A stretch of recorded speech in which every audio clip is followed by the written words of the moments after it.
These are commodity vegetables. They are consumed around the world and grown on a large commercial scale. Globally, tomatoes, broccoli, and carrots are some of the most commonly produced vegetables. These are indigenous vegetables. They're moringa, jambu, winged bean, and sand ginger. Indigenous plants grow in specific climates or regions and are important for domestic economies, social systems, and human health. They have the potential to create more resilient and diverse food systems, which will lead to greater food security. However, over many decades, indigenous vegetables have become severely neglected. Why should this matter? The global food system is heavily reliant on commodity crops, thanks to globalization and international trade. We consume just 4% of some 300,000 edible plant species available. Rice, corn, and wheat are mega crops that provide 60% of the world's caloric needs. Native foods are less versatile for a global market, as they grow in very specific conditions and regions. Indigenous vegetables are not commonly available because society as a whole has forgotten how to eat them. So the common vegetables like chai sim, kailan, and so on are those that most people know. So when I was growing up, we in fact had a bigger diversity of vegetables that you could buy from the wet markets. Even that's narrowed down now.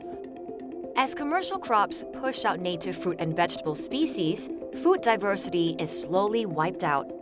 This may lead to biodiversity loss, a disproportionate reliance on certain crops, and as a result, reduced food security. For years, scientists and farmers have been advocating crop diversity, citing numerous benefits. In Singapore, a movement is slowly emerging, encouraging people to explore fruits and vegetables that are native to the country. A significant portion of the country's indigenous vegetables currently come from Malaysia or Thailand.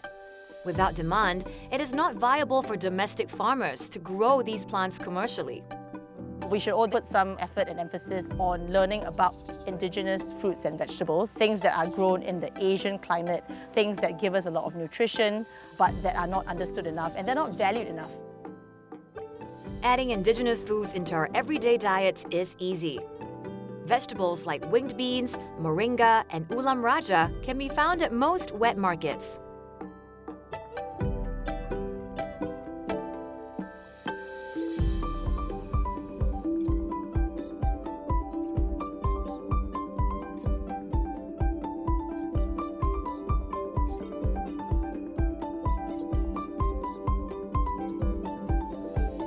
Many of them can be used as substitutes for mainstream vegetables. Consumers have the power to bring about a shift in what the food industry produces. Demanding greater variety in the fruits and vegetables available is an important first step in enacting large-scale global change.